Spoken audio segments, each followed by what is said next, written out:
faut non.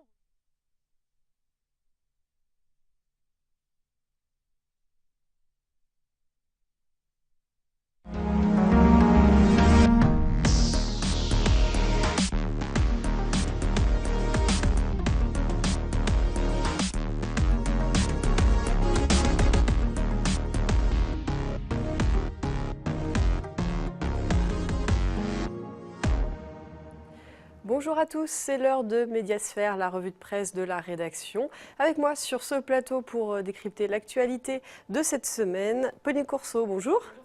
Bon, alors la grippe a eu raison de notre invité, donc on va faire ça en tête-à-tête pour la première de l'année 2017. On commence avec la une de la semaine, l'écho des pays de Savoie de cette semaine, ou devrais-je dire l'écho Savoie-Mont-Blanc. L'hebdomadaire change de nom, en effet, pour mieux coller à son territoire, peut-on lire dans l'édito d'Alain Verret. En 1998, il avait déjà été pionnier en jouant la carte des pays de Savoie unis. Écho développe aussi son offre numérique. Un nouveau site sera d'ailleurs lancé le 23 janvier prochain. On aura l'occasion d'en reparler dans Médiasphère. Et puis décidément, les équipes d'Écho n'ont pas chômé ces dernières semaines, Pauline. Oui, ils ont sorti leur hors-série consacrée à la montagne innovante, on voit la une. Malgré un début de saison difficile sans neige, moins 20% de réservations en décembre par rapport à l'année dernière sur la même période. Alors il y a plusieurs dossiers, il y a le dossier Le Tout-Ski, c'est fini. Désormais les stations proposent des activités ludiques comme des snowparks, des pistes de luge à sensations, des courses colorées pour faire venir de plus en plus de clientèle pour les débutants et les plus expérimentés. Autre dossier, ce sont les investissements dans les remontées mécaniques, le nerf de la guerre. Alors, il y a moins de construction parce qu'il y a moins de neige, mais cependant le confort est désormais privilégié, peut-on lire. Et puis évidemment, on parle aussi du sport et de la compétition. Tous les regards sont alors braqués sur les stations organisatrices lors des manches de Coupe du Monde particulièrement. Financièrement, c'est bien évidemment intéressant pour ces stations et ça montre aussi son savoir-faire, et ce, malgré le manque de neige parfois. Merci Pauline. On continue avec vous avec la rubrique Actu Connecté.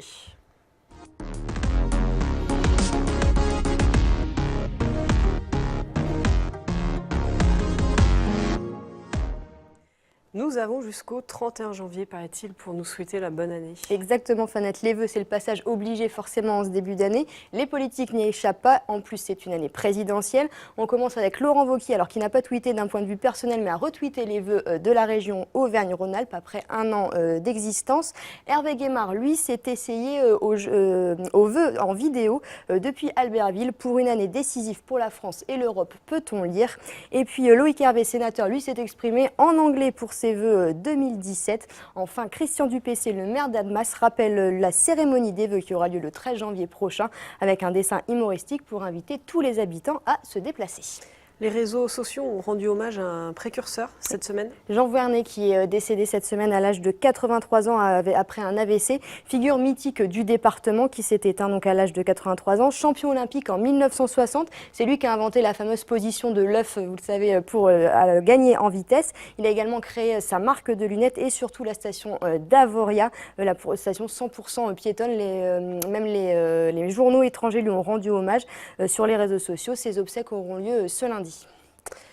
Et enfin, le début d'année est marqué par beaucoup de nouveautés du côté des collectivités, à commencer par Annecy. C'était effectivement le premier conseil municipal, alors XXL, de cette nouvelle commune d'Annecy avec 202 élus. 6 communes étaient réunies, ça s'est déroulé du côté de Sénaux. Le but de ce premier conseil municipal, c'était bien évidemment d'élire le nouveau maire. Et le nouveau maire n'est autre que Jean-Luc Rigaud, qui était l'ancien maire de la commune d'Annecy. Voilà, sans surprise. C'est également le moyen de définir les adjoints et définir les commissions. Bref, il y a beaucoup de boulot pour cette année 2017 et jusqu'aux prochaines municipales. Merci Pauline, c'est l'heure du top 3.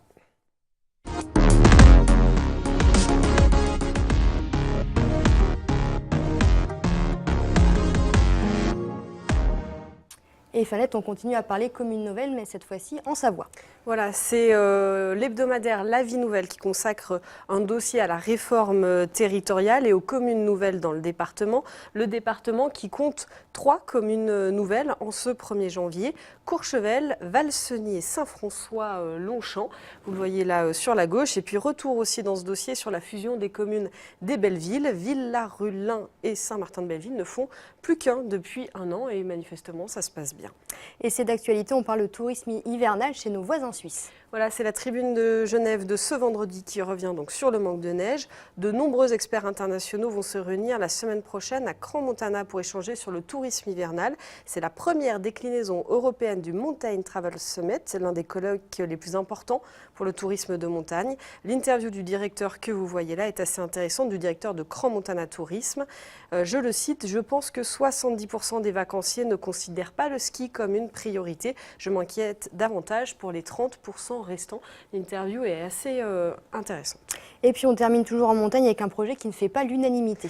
Voilà, des fois on a l'impression que un projet peut faire consensus, et bien finalement non, c'est à lire dans Montagne Magazine pour ce mois de janvier. On en avait parlé d'ailleurs dans Médiasphère, l'initiative de l'IGN d'indiquer les pentes supérieures à 30 degrés sur ces cartes pour prévenir les avalanches paraissait plutôt consensuel. Et bien en fait dans cet article de Sandy Plat, on apprend que l'ANENA, l'Association nationale de l'étude de la neige et des avalanches, n'a pas souhaité s'associer à la démarche au mois de novembre dernier. En cause, la composition de son conseil d'administration, le syndicat national des moniteurs de ski et l'association des maires de montagne en font partie. Et les deux structures craignent une utilisation juridique de ces informations sur les cartes. Et donc, il semble que la prévention ne prime pas pour tout le monde. Affaire à suivre du coup. Affaire à suivre. Merci Fanette. Et puis on ne change pas une formule qui fonctionnait en 2016. Place à notre top et flop.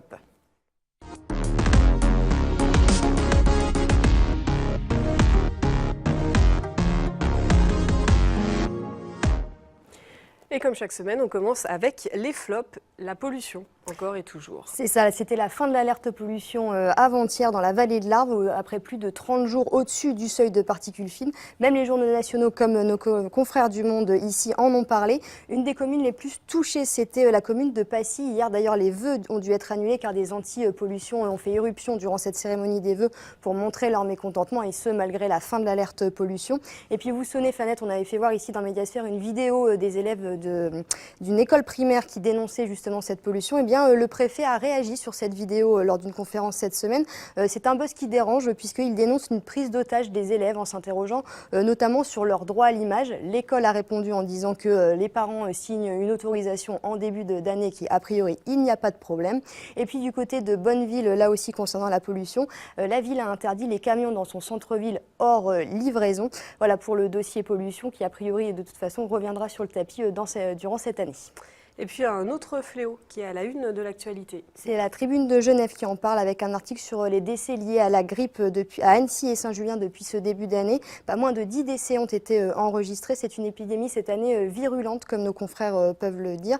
Le plan blanc a été déclenché à l'hôpital d'Annecy, donc c'est-à-dire que des lits supplémentaires ont été ajoutés pour les patients. Chaque jour, ce sont 270 personnes qui passent aux urgences d'Annecy qui sont infectées par cette grippe. Il faut rappeler que si les personnes ne sont pas vaccinées, il y a des gestes tout simples, notamment le premier, c'est de se laver les mains et de faire très attention. Vous y pensez? Tous les jours. Et puis la ville de Sciez vent debout contre la CAF. C'est le Messager, nos confrères du Messager. Depuis le 3 décembre dernier, en fait, date de l'embauche d'une nouvelle directrice à la Caisse d'allocation familiale 74, eh bien, ne verse plus de subventions au centre social de Sciez. Des centaines de familles vont être touchées. Alors la raison que la CAF explique, c'est que la directrice n'a pas le diplôme qu'il faut pour que ce centre social puisse toucher les subventions. Le maire a lui demandé des rendez-vous auprès de la CAF qui ont pour le moment été refusés puisqu'ils ne veulent pas le recevoir, considérant qu'ils ont raison. Le maire devrait lancer une procédure judiciaire d'ici quelques jours. Voilà, c'est une affaire à suivre parce que c'est quand même pas très sympa de la part de la CAF, on va dire. Bon, certaines choses vont bien quand même en ce début d'année, et c'est notamment le cas en Maurienne. Et France 3 se pose la question du pourquoi du succès de la station des Carélis, station associative d'Europe. Alors pas de pression immobilière, pas de lit froid et des collaborateurs salariés. A priori, c'est une formule gagnante. Sur les 3000 lits que compte la station, 2600 appartiennent à des villages de vacances. Une particularité qui a son importance puisque c'est dans le modèle économique des Carélis. Forte justement de son modèle original, la station construit de nouveaux projets. Elle travaille actuellement à la mise en place d'une liaison dès 2018 avec Albier-Montrond, une station voisine et complémentaire tant au niveau de l'hébergement que le domaine skiable. Donc voilà, c'est une station très sympa et ils ont de la neige. Un jeune qui a de la suite dans les idées. C'est l'Essor qui a rencontré Hugo, ce jeune garçon sourd mais qui a de beaux projets devant lui. Il a longtemps été champion de trampoline, c'est original, et concourt avec les valides de temps en temps. Alors il doit arrêter pour des histoires de distance puisqu'il habite du côté de Lyon, mais il a de la suite dans les idées parce qu'il voudrait travailler comme souffleur de verre, métier original, un domaine artistique fait de couleurs et de création selon lui. Et enfin, heureusement qu'il y a les femmes. Exactement, puisque le TG masculin n'est plus, mais le TG ambi féminin existe bel et bien toujours. Et elles reçoivent l'Ogre lyonnais en Coupe de France ce week-end. Ce sera du côté de Gaillard. Alors, ce sera difficile parce que les Lyonnaises sont championnes, multiples championnes de France en titre et championnes d'Europe également. Mais le TG y croit. On parle toujours de magie de la Coupe de France, pourquoi pas. Donc, Fanette, ce week-end, si dimanche vous voulez aller les supporter, c'est dimanche à 14h30 à Gaillard. Merci. Et puis, on va terminer avec vous, Fanette, avec un clin d'œil à nos confrères de Charlie Hebdo. Voilà, puisque demain, le 7 janvier, cela fera 2 ans. 17 personnes perdaient la vie lors des attentats de Charlie Hebdo et de l'Hypercacher. 8 membres de la rédaction du journal ont perdu la vie dans l'attentat. Je rappelle leurs noms. Les dessinateurs Cabu, Charb, Honoré, Tinius et Wolinski, les chroniqueurs Bernard Maris et Elsa Keyat et le correcteur Mustapha Ourad. On s'en souvient, en France, plus de 4 millions de personnes avaient défilé le 11 janvier pour la liberté d'expression, pour soutenir le journal. À Annecy, ils étaient près de 25 000. Je vous propose de revoir quelques images et réactions. Je ne suis pas quelqu'un qui sort dans les rues, mais cette fois-ci, c'est la première fois que je manifeste. Donc pour moi, c'est historique. Déjà par le nombre de personnes qui ont sorti dans les rues, mais aussi parce que je pense que la société va changer. Et je suis optimiste quant aux choses qui vont venir par la suite. Il faut qu'on soit présent, il faut qu'on montre à Charlie Hebdo qu'on les soutient. Aujourd'hui, Annecy est Charlie Hebdo et on est là pour le prouver. C'est un mélange de stupéfaction et puis de bonheur. C'est très bizarre. Et donc je suis redescendu ici hier pour être ici chez moi, à Annecy, et c'est magnifique. Ça les aurait fait rire et après ça les aurait fait pleurer. C'était donc il y a 2 ans. 2 ans après, la rédaction sort un numéro spécial. Vous le voyez, je l'ai aussi entre les mains. Cette couverture du numéro 1276 est signée du dessinateur Fools, membre de la nouvelle génération. Il y a eu pas mal de départs depuis l'attentat. Et aujourd'hui, ce qui fait plaisir, c'est que les ventes se sont stabilisées autour de 100 000 exemplaires par semaine. Charlie se développe aussi à l'étranger avec des articles en anglais et une édition en allemand. Et enfin, on se quitte avec un petit clin d'œil, un dessin de presse de Kaya. Donc ça, c'est dans le Faucigny de cette semaine. C'est la fête en 2017, notamment parce qu'il y aura plein de week-ends prolongés avec les jours fériés, Pauline. De quoi aller se balader en montagne et de profiter des paysages. Voilà, merci pour aujourd'hui.